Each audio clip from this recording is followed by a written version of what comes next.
quiere que esto que estamos haciendo en nuestros días, concerniente a la semana, para nosotros la Semana Mayor o la Semana Santa, no sea una fecha que pase desapercibida, o sea que simplemente la celebramos porque es tradición.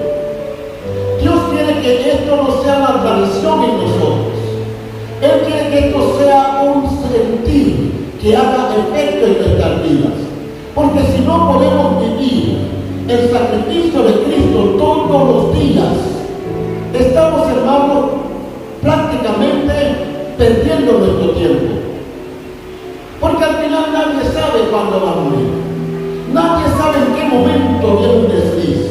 Nadie sabe cuándo Cristo va a venir. Y ese no va a ser el momento para prepararse. Es el momento para estar preparados. Así es que en esta hora entramos a considerar el sacrificio. La muerte de Cristo Jesús no fue en vano. Tuvo un propósito. Y es un propósito profundo que data desde los tiempos del Viejo Testamento. La muerte de Cristo trae salvación. ¿Cuántos dicen amén? Es la salvación que hoy usted y yo ya tenemos. Esto no es un momento para ver si lo vamos a, ya lo tenemos. La historia misma nos dice a nosotros por qué razón debemos cuidar bien de nuestra conciencia en cuanto al sacrificio de Cristo. Biblia. En el libro de San Mateo,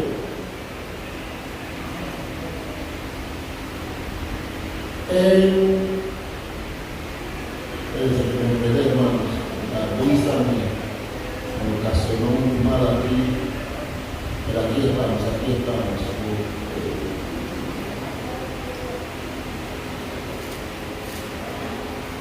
Bien.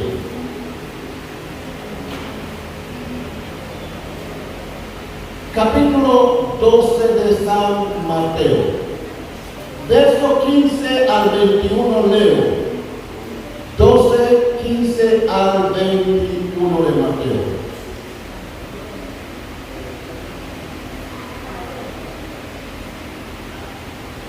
Tenemos.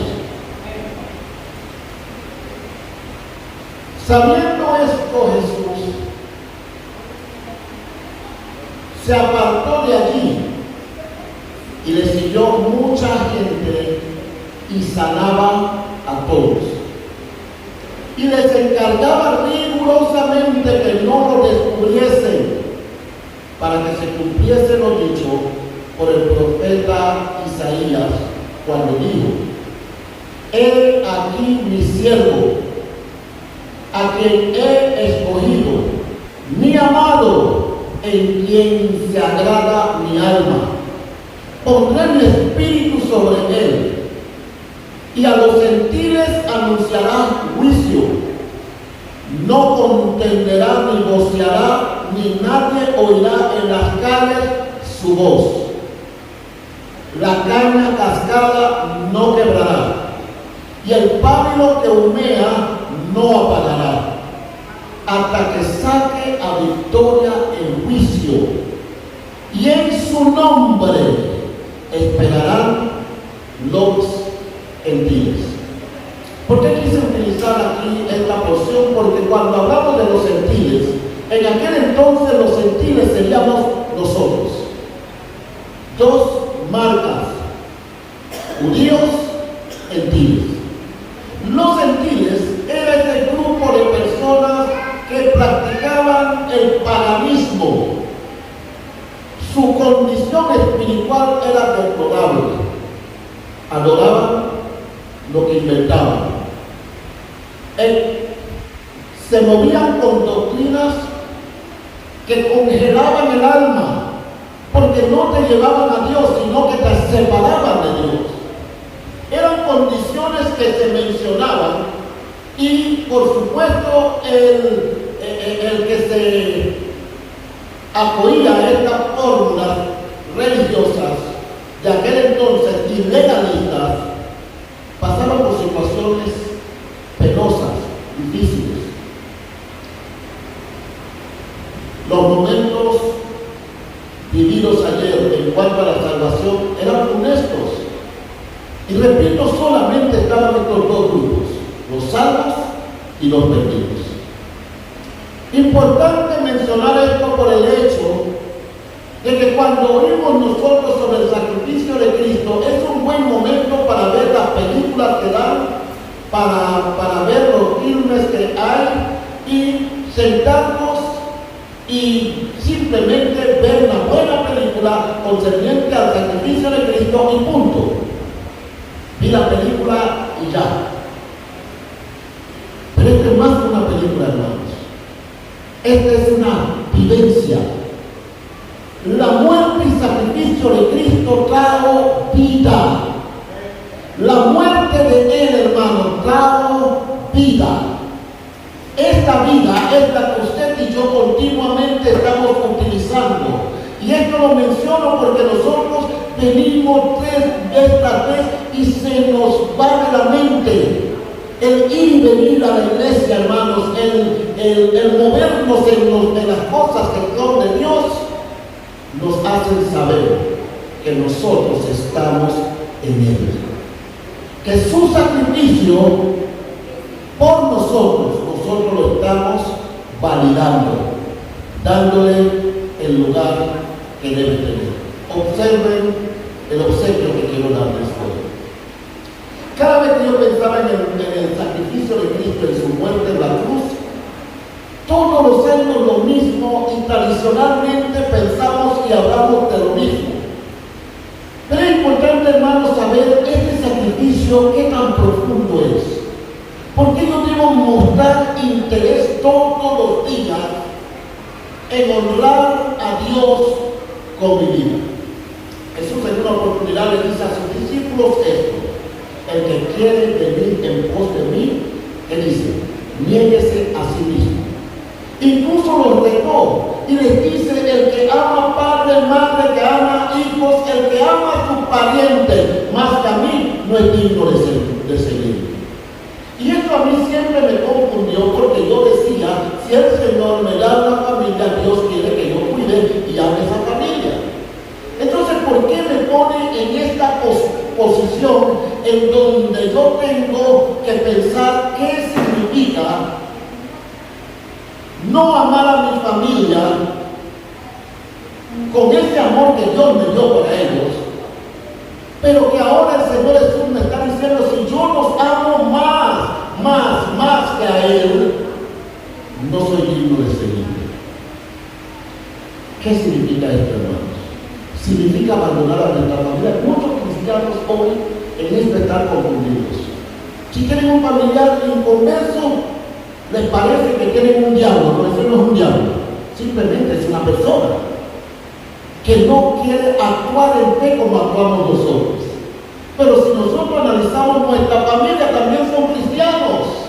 Ellos también aceptan que Cristo, porque todos fuimos formados en el mismo hogar cristiano, ellos ven a Cristo como el Salvador. Lo que no hacen es vivirlo.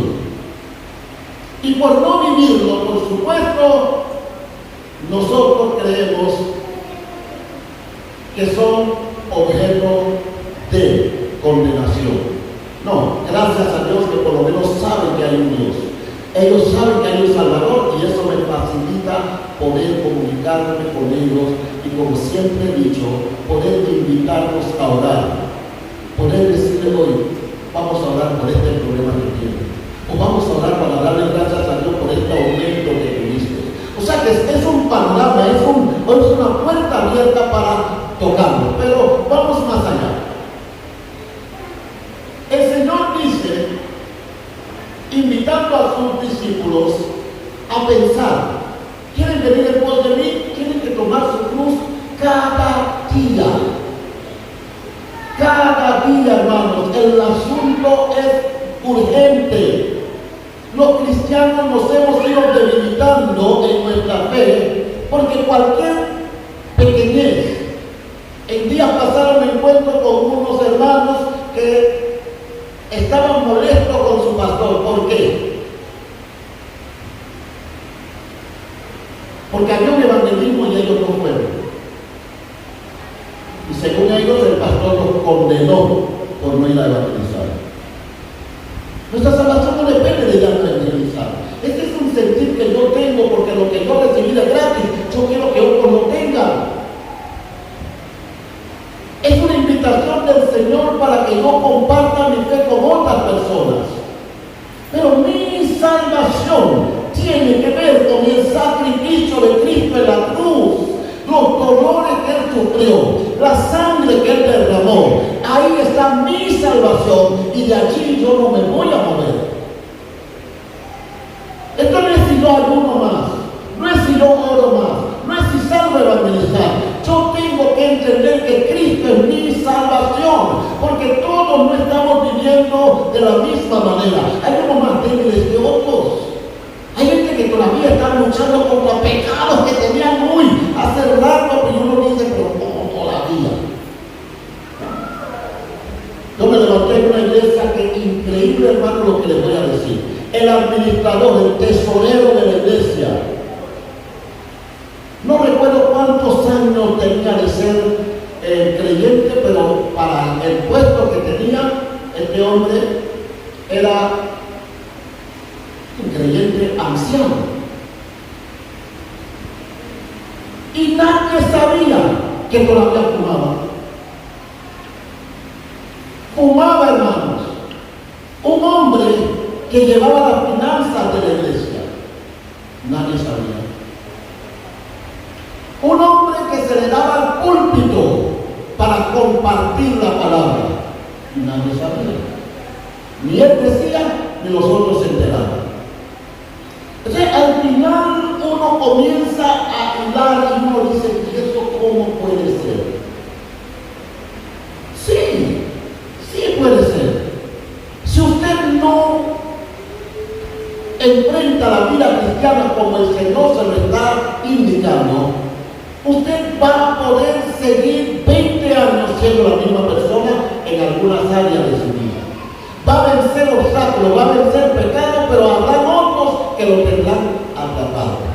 Al final de 20, solamente está practicando uno, y esos 20 te hacen sentirte tranquilo, pero bendito sea Dios. El pecado es pecado y con uno ya uno se ensucia. O sea, miremos por qué razón, hermanos, este sacrificio de Cristo es importante. Esto no es que todavía estoy luchando con este pecadito, entonces acérquese más a la gracia, acérquese más al sacrificio de Cristo. Permita que la sangre, hermano, caiga gotera sobre su vida, porque dice la Biblia que la sangre de Cristo limpia de todo pecado. Nosotros los pentecostales utilizamos la sangre para todo. Y vamos a reprender la sangre de Cristo. No, use las cosas en su lugar. La sangre de Cristo fue para lavarnos, limpiarnos de todo nuestro pecado. Entonces el Señor le está diciendo a sus discípulos, ¿quieren venir en pos de mí? Tomen su cruz cada día. Déjenme referirme a esta posición bíblica que es interesante. El padre Abraham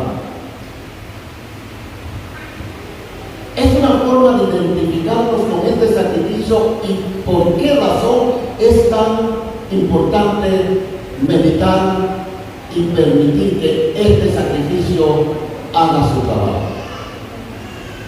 En el Antiguo Testamento, recuerden que de todas maneras, después de la caída de Adán y Eva, todo fue ruina. Y ahora vemos a Abraham salir con su familia. Tuvo muchas pruebas, muchas dificultades. Incluso el padre Abraham se atrevió a permitir que su esposa no lo delatase ante Faraón. En aquel entonces captura Y el hombre vio tan bonita a Sara que se la llevó para su palacio. Y está Abraham pensando en su esposa. ¿Qué hará este maldito con su esposa? Porque recuerden que estamos hablando del paganismo, estamos hablando del pecador y del salvo, estamos hablando del consciente e inconsciente. Y en esta travesía sucedió todo esto. Fue una prueba bastante difícil y gracias a Dios salieron bien porque Dios estaba con ellos. Pero quiero llevarnos a algo interesante. Cuando el hombre quiere ayudar a Dios, las cosas se turban. Miren lo que pasa. Abraham y Sara. Abraham quiere un hijo, Sara quiere un hijo. No puede tener porque es estéril. ¿Qué hace ella? Ella se ideó un plan macabro. Casada con Abraham. Sara tiene una empleada. En aquel entonces eso se hacía. Las empleadas eran propiedad del que las poseía. Y viene esta mujer Sara, mujer de Dios, creía profundamente en Dios. Y ya de viejita ella dice a Abraham, yo necesito un hijo. Escuchen, hermanos, porque el pecado entra tan fácilmente que hoy nosotros podemos estar celebrando Viernes Santo o Semana Santa y aún pecado seguir sobre nosotros. Oigan esto, Sara le dice a Abraham, ya yo a la edad que tengo, estoy estéril, yo no voy a seguir pensando en esto, necesitamos un hijo. Y yo quiero darte un hijo.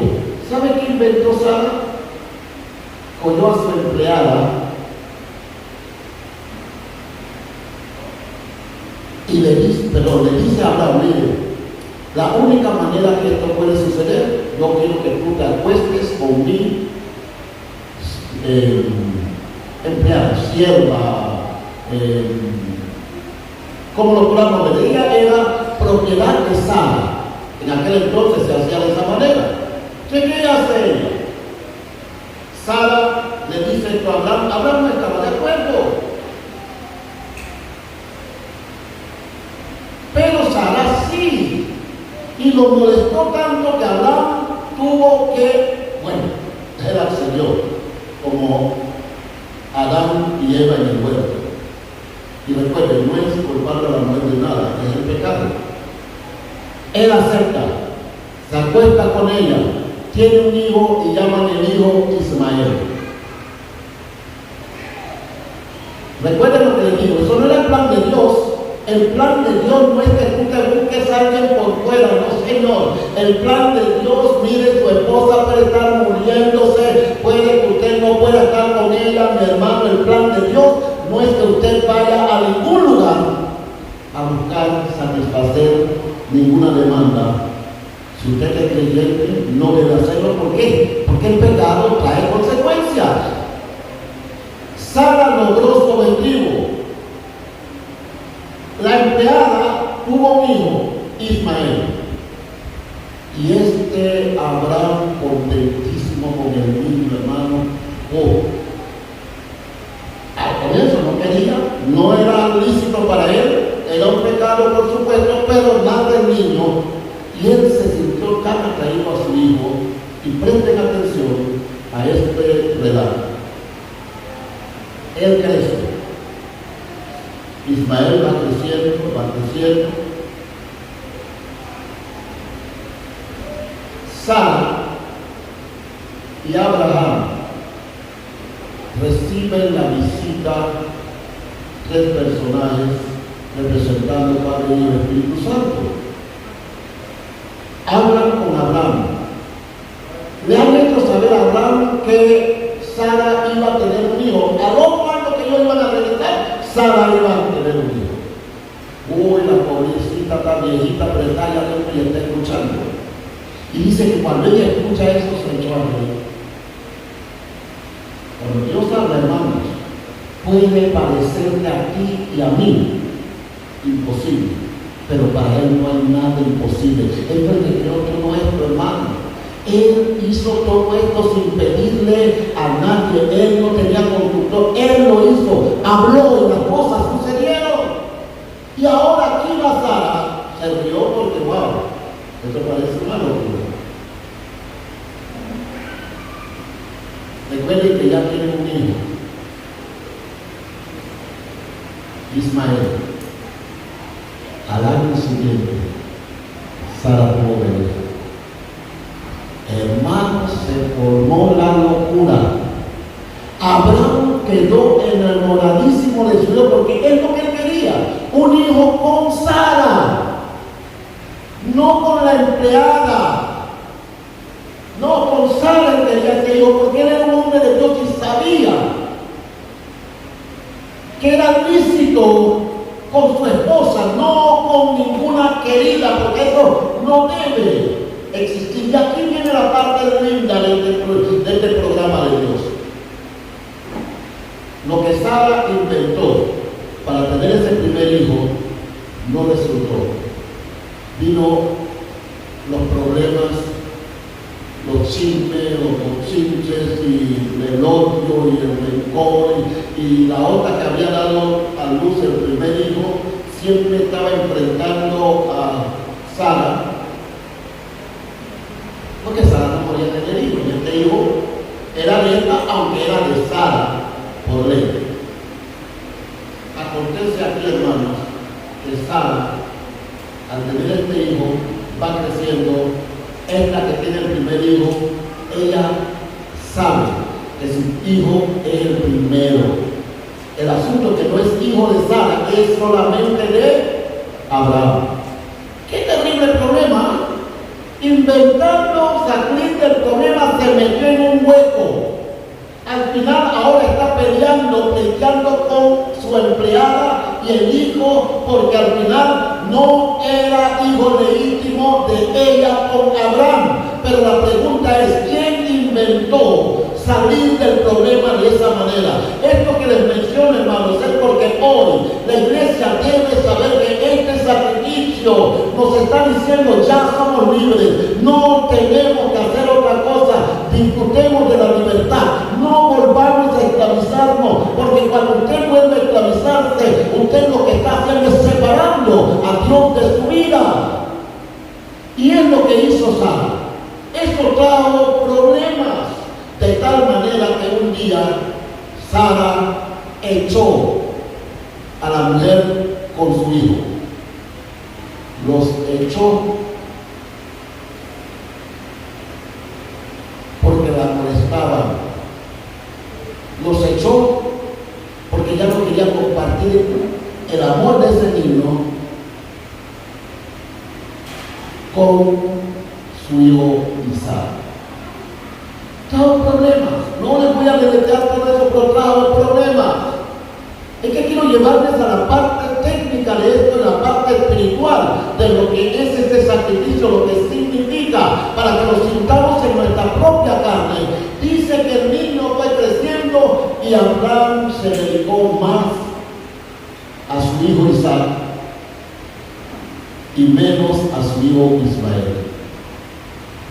De tal manera que Isaac, donde iba el papá, cargaba con su hijo. Pero Sara estaba preocupada porque Isaac y Ismael se llevaban bien. Finalmente, hermanos, sucede lo imprevisto. Sara ya el amor de este niño cautivó a todos. Ustedes saben lo que es amar niños pequeños, hermanos. Esa es una lindura. Ya Ismael es grande, así que ya estamos pensando en el bebecito este que está aquí. Pero Abraham se enamoró mucho del niño.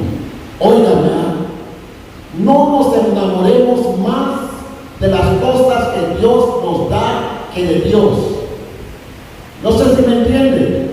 Ellos querían un hijo, Dios se los dio, pero al final Abraham todo para él era ese niño. No, el cristiano tiene que entender, es Dios y nuestra atención, porque el resto de las cosas Él las va a cuidar por nosotros. Primero el reino de Dios y su justicia, las demás cosas se añaden. Pero aparte, Dios quería darle a la humanidad una gran lección. Estaban perdidos, no había salvación para el hombre y había un plan ya trazado para la salvación. Pero alguien tenía que entender esto de la salvación y pasarlo a su generación. Y aquí va Abraham. Crece el niño. Contento con su hijo, un día Dios llama a Abraham y le dice: Abraham, quiero que tomes a tu niño y lo lleves al monte y me lo sacrifiques. ¿Recuerda lo que Jesús le dio a sus discípulos? El que quiere venir en pos de mí, niéguese. No me venga a decir que vas a querer más a tu esposa, a tus hijos que a mí. Si cuando viene el peligro, cuando vienen los ataques espirituales y físicos, no es nuestra familia que nos va a poder ayudar, es algo sobrenatural, es Dios mismo. Y aquí está la situación. Dios le dice a Abraham que está contento, ya idolatra a su hijo, y Dios dice: quiero que lo lleves a sacrificar. Pero ¿sabe lo que Dios quería ver? El corazón de Abraham, hermanos. Qué lindo sentarse aquí y recibir y decir que entendemos. Esto no es una fórmula religiosa para que usted venga y reciba una bendición X. Esta es una vida que el que la vive va a tener sus beneficios. Sube al monte, lleva al niño, todo está listo, leña y todo, y lo único que falta es el sacrificio. El niño no sabía, la mamá no sabía que Abraham llevaba al niño para sacrificarlo. No era Ismael que iba a morir, era Isaac. Sara tiene sus ojos pendientes de su niño, por eso echó a la otra con todo el hijo. Vayan a ver cómo hacen en el desierto, si se mueren no me importa, pero al lado de mi hijo ya no lo quiero. Y aquí vamos. Abraham no le puede decir que él va arriba a sacrificar al niño, o sea que lo va a matar. Suben allá arriba, en compañía de otros, y él les dice: quédense aquí, nosotros voy con el niño, vamos, hacemos el sacrificio y después nosotros regresamos. Llega con el niño quiere saber dónde está el sacrificio, porque está la leña, está el fuego, ¿dónde está el sacrificio? Él era el sacrificado, hermanos. Y Abraham tomó a su hijo, lo acomodó y luego tomó la daga para matarlo. ¿Qué clase de Dios es ese? Que les promete un hijo y ahora le dice a Abraham que mata al hijo. Oye, hermano, si él le dice, si Dios le habla a Sara, mujeres, presten atención, no digo que ustedes son malas, pero si él le dice, si Dios le habla a Sara, hermano, Sara se va para el cielo a sentarse a hablar con Dios. Ese niño Dios no lo ha podido llevar para sacrificio, no. Así que Abraham tuvo que callar. Este asunto de caminar con Dios, hermanos, es interesante, porque es un beneficio espiritual.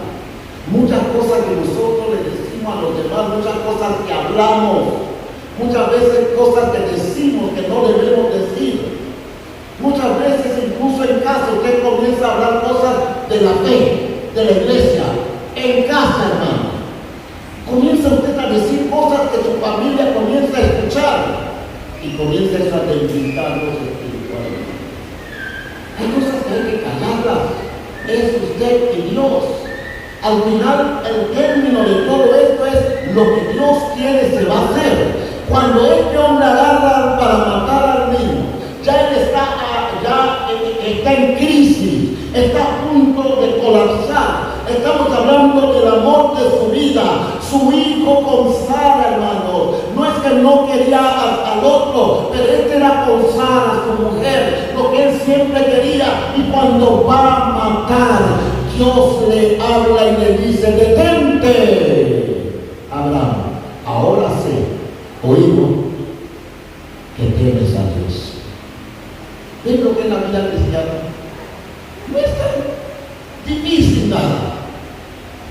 Es amar a Dios por sobre todas las cosas. No ceder a los caprichos del mundo, no ceder al pecado porque simplemente estamos débiles. Porque escuchen, hermanos, debilidad existe, pero hay que pelear contra ella. Está Abraham, ¿ustedes creen que él podía estar contento con lo que iba a hacer? Era un sufrimiento, pero él no iba a hacer porque Dios se lo pidió. ¿Cómo bajo después de matar a este niño para decirle a la mamá que tuve que sacrificarlo porque Dios me dijo que lo sacrificara? Esa parte de la vida espiritual, eso no se entiende. Cuando Dios te pide a ti que haga algo y por eso comunicar a los demás lo que Dios te dice, no es muy bueno. Usted tiene que reciclar eso por Dios. Dios le detiene y aparece el cordero que va a morir en lugar de su hijo. Ahora yo le pregunto algo: ¿cómo se sentiría el hijo de él cuando vio a su papá levantar esa daga para matarlo? Terrible, triste. Piensa en sus hijos, sus hijas, que Dios le haga esa invitación. Terrible. Pero escuchen ahora el final de este relato divino. El propósito de Dios era mostrar a la humanidad lo que iba a costar redimirlos de la maldición de la ley que los condenaba como pecadores desde que salieron del plan de Dios en Eva y Adán. Dios les va a mostrar lo difícil que es. Esto era un sacrificio terrible en la carne.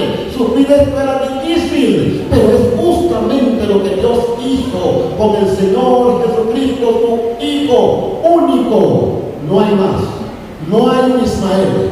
No hay un Ismael. Hay un solo Hijo, Jesucristo. Y este Cristo va porque va, mi hermano. No se trata de que ahora va a ser apedreado, va a ser maltratado, escupido, va ahora a llegar al Gólgota y de aquí mandamos 1.000.000 de ángeles para derrumbar, para deshacer. No. Él va a morir porque va a morir. No es el momento de Abraham, es el momento de Dios. Pero el momento de Dios es más difícil porque Él tiene que sacrificar a su Hijo para que la humanidad se salve. Por eso estamos aquí. Por eso venimos a la iglesia. No importa lo que los vecinos, sus amigos, su familia digan. Venimos aquí por esa misma razón. Y aquí es donde está el meollo del asunto. Cristo va a la cruz. Dios tiene que ver ese sacrificio.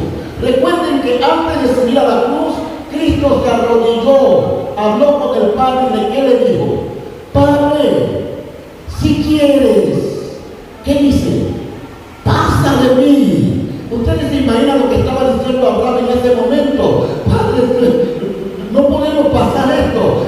De veras vas a hacer que yo lo mate. Este debió ser un momento de angustia, de desesperación, hermano. Yo tengo hijos y cada uno de ellos mandan en mi vida. Cada uno tiene un pedazo, le pertenece a ellos. Y pensar en el sacrificio de alguno de ellos para mí es difícil. Mencionar esto no sé qué tan duro es, pero yo recuerdo cuando mi hijo mayor tuvo un problema que lo llevó a la cárcel. Yo tenía que ir con la mamá a visitarlo. Hermano, no había un día que yo pueda verlo llorar. Para mí era un dolor. Y era el predicador porque yo tenía que entrar a la cárcel para predicar el evangelio, hermano. ¿Ustedes creen que yo quería predicar el evangelio en esa condición? ¿Que mi hijo esté preso? No. Yo no viví con mi hermano Enrique. Yo iba porque mi hermano estaba ahí porque quería predicar el evangelio, pero eso no es lo que yo me interesaba predicar a los demás, no a los míos. Cuando eso pasó conmigo, créanme, hermanos, eso me tumbó moralmente, me tumbó. Así es que yo me imagino a Abraham y me voy más allá. El dolor de Dios de ver cómo su hijo es sacrificado, alguien que puede llamar legiones de ángeles y deshacer aquello, se va al huerto de Getsemaní y dice: si tú quieres, pasa de mí, pero no se haga como yo, sino como tú. ¿Ven por qué Jesús dijo: si quieren venir en pos de mí, tienen que negarse? Tienen que creer que yo voy a cuidarlos y voy a cuidar sus intereses. Pero aunque yo no lo cuido, ustedes tienen que entender que lo que yo digo, lo que yo pido es mejor para ustedes. Y ahí va. La cruz era el camino indicado por Dios, y esto lo repetimos siempre, es que la paga del pecado es muerte. Si no hay muerte, si no hay derramamiento de sangre, que es lo que se hacía en el tiempo de antes, no iba a haber salvación. Estamos hablando de algo que sucede para que seamos salvos. El mundo entero tiene acceso a esta salvación, pero ¿cómo lo va a recibir? Alguien tenía que pagar por el pecado que le dolió a Dios, hermanos. Le dolió a Dios cuando Adán y Eva le fallaron. A Dios le dolió tener que sacarlos del huerto. ¡Qué dolor! Así es que ahora, para reintegrarlos a la gracia, Él tiene que volver a pasar otro dolor. Y por eso, cuando usted y yo tenemos pruebas y dificultades, no llore, hermano. No, perdón. Si quiere llorar, llora, porque yo sí lloro, hermano. Yo sí lloro. Pero recuerden esto: Él sabe cuidar de cada detalle de nuestras vidas. Por eso yo me cuido de juzgar a los demás. Hay gente que tiene pruebas en su economía, no saben ni cómo levantar la cabeza. Entre eso estoy yo. Hay gente que tiene enfermedades, que tienen años y no han sabido cómo. Es posible que aún siendo cristianos y todavía están pasando por esta penitencia. Hay gente que están pasando, hermano. Son gente que están sentados con nosotros. Y por esa agonía que tienen, cometen errores. Pero es porque están bajo el fuego, hermano.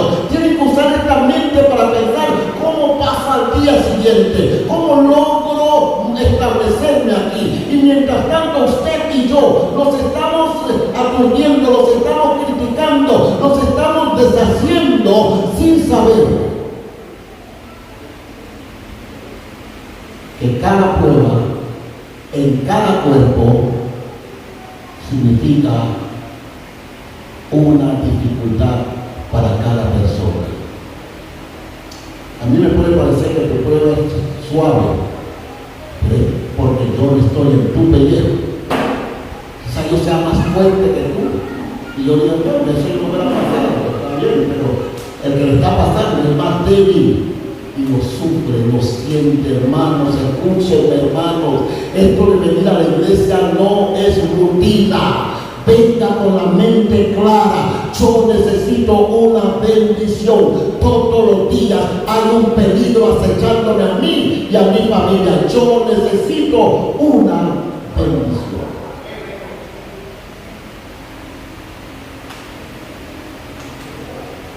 Dios tuvo el interés en toda la humanidad. va a morir el Cordero, va a morir lo que puede contestar a la demanda de Dios, porque no se trataba simplemente de muerte, tenía que ser una muerte que cumpliera con las demandas de Dios, y no había más nadie, hermano, solamente Cristo podía hacer esto. Nosotros lo vimos en Apocalipsis, dice que no se encontró quién abriera los sellos, no había.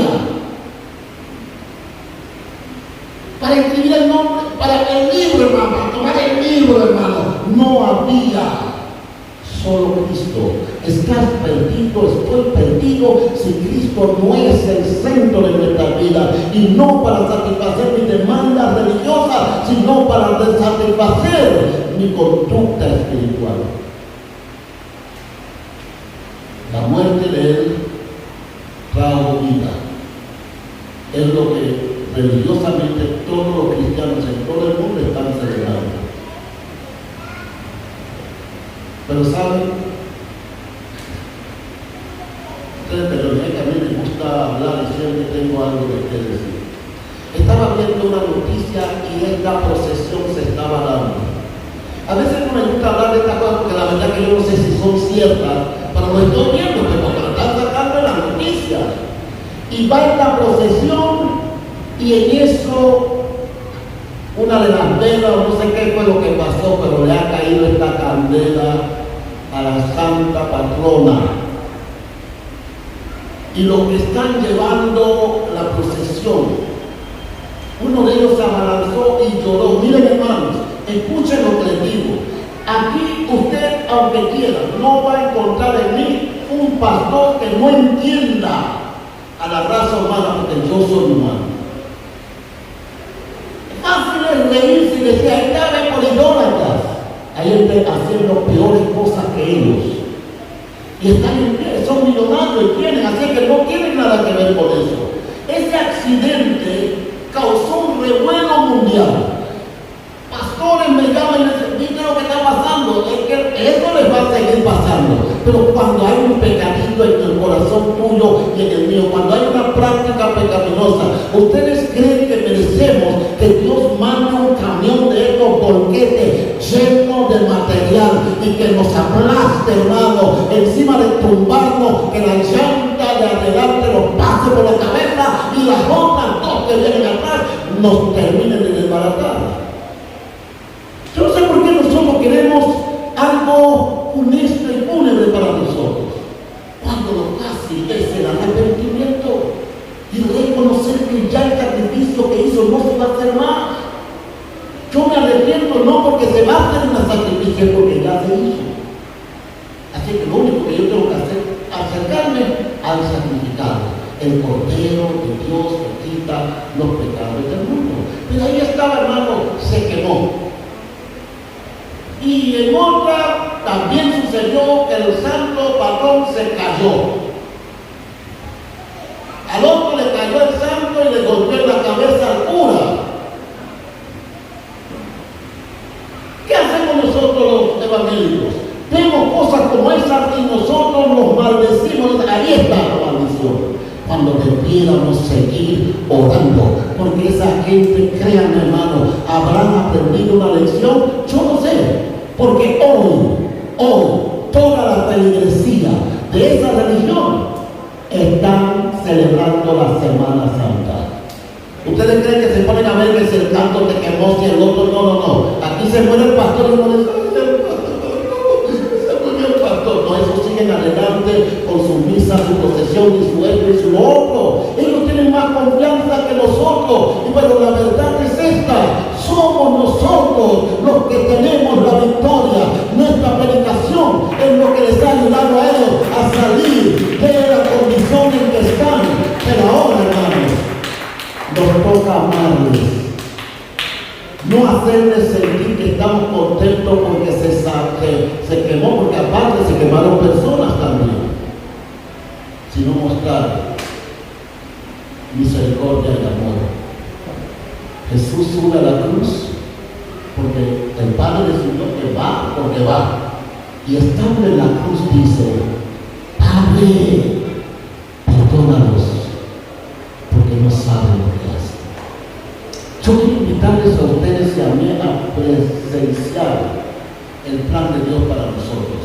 el amor no debe desaparecer de la vida de nosotros. Por mucho que parezca que alguien está siendo azotado por Dios, téngale misericordia, hermano, porque eso demuestra que todos estamos bajo la misma condición. Somos seres humanos y así como alguien recibe un castigo, usted y yo también lo podemos recibir. Y créanme, hermano, cuando usted está en su pellejo, que usted está sintiendo que la prueba recia, hermano, usted quiere suicidarse. Por eso tener misericordia de los demás es importante.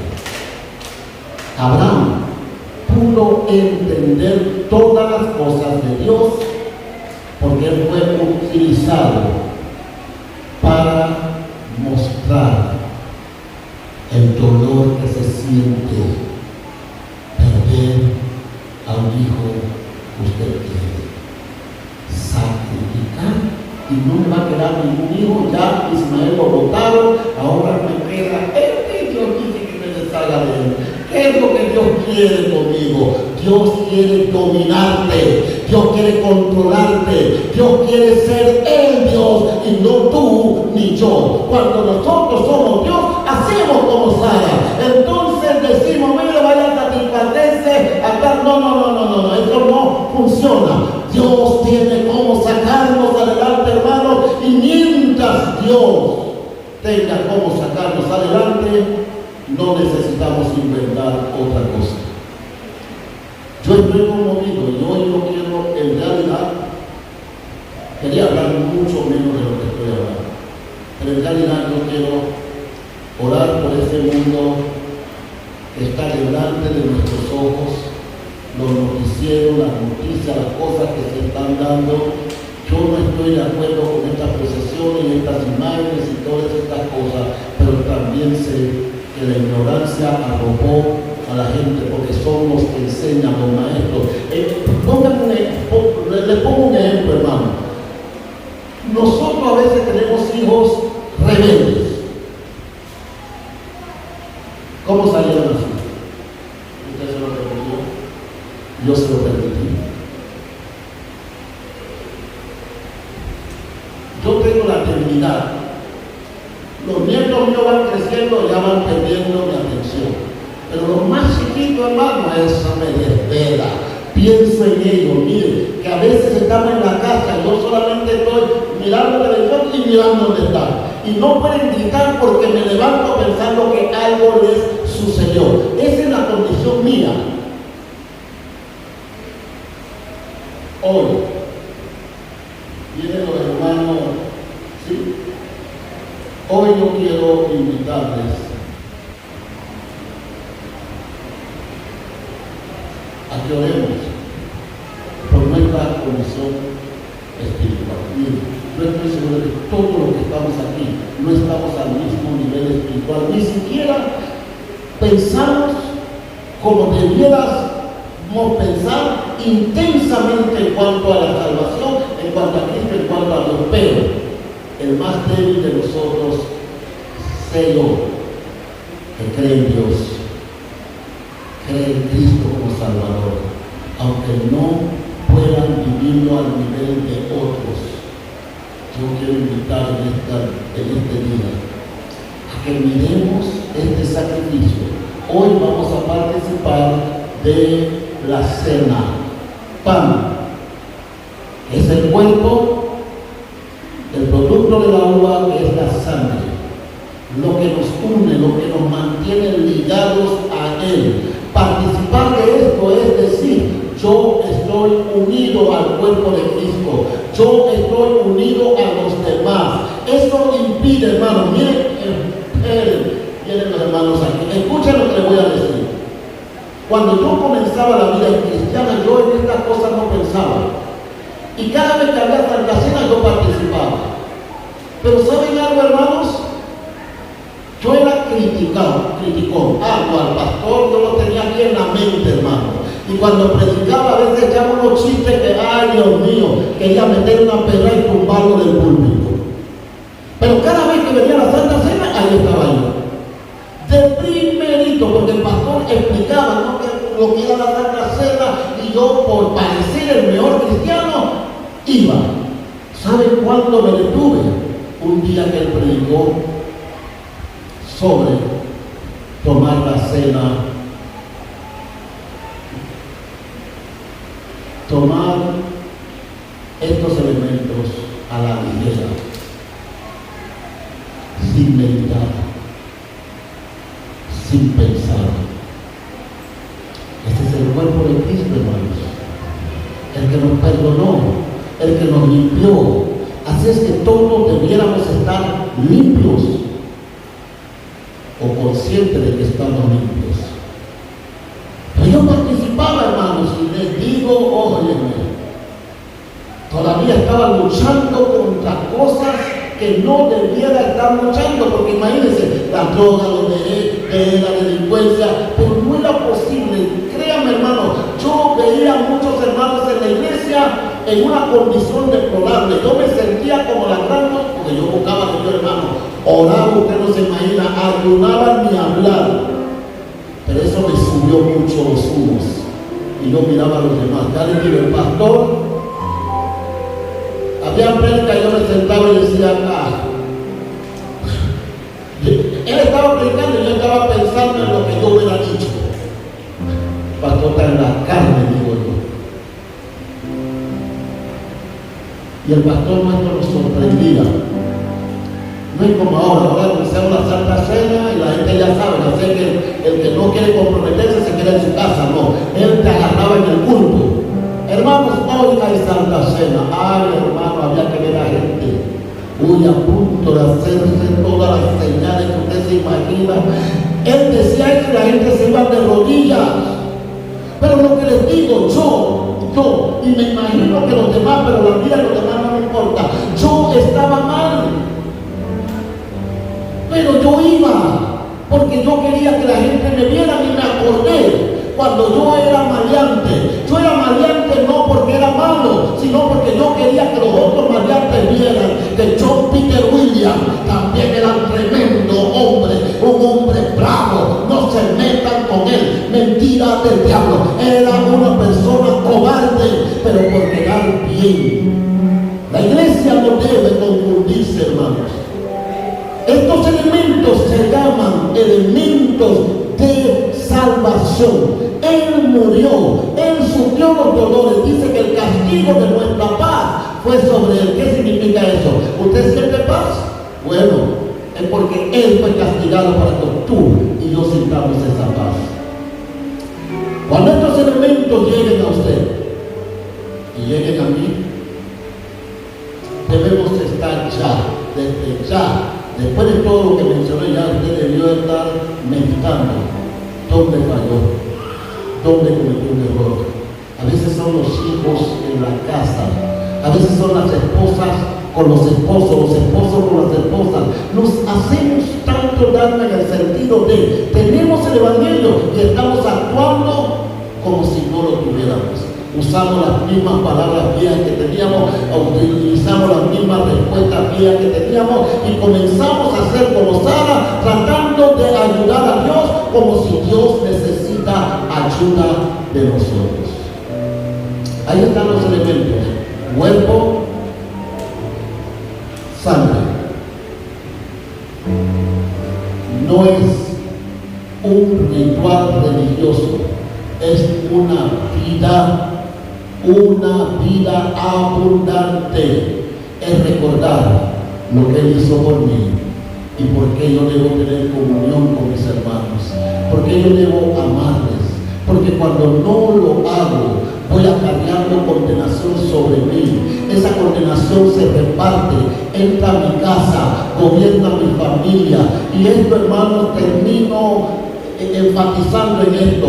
No importa los problemas que usted vea en la iglesia, no importa los chismes que le hayan contado, no lo suelte en su casa. Es lo que el diablo quiere, que usted abra el paquete y suelte, porque lo que él está buscando es una casa donde vivir. Recuerde lo que dijo Jesús: es un espíritu que sale de nosotros y ese espíritu anda buscando, hermano, quiere volver, y cuando vuelve se encuentre con el mismo chismoso, bochinchoso, el mismo hombre que se alza por cualquier cosa, la misma mujer que se salta porque ella piensa, pues, ahora que ella tiene control, porque con tanta propaganda todos creemos que tenemos el control lo tiene Dios. Y si no hacemos las cosas como Dios dice, hombres y mujeres serán tratados severamente, porque Dios lo sabe todo.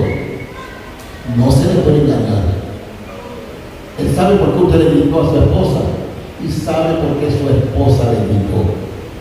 Él conoce el corazón de cada uno.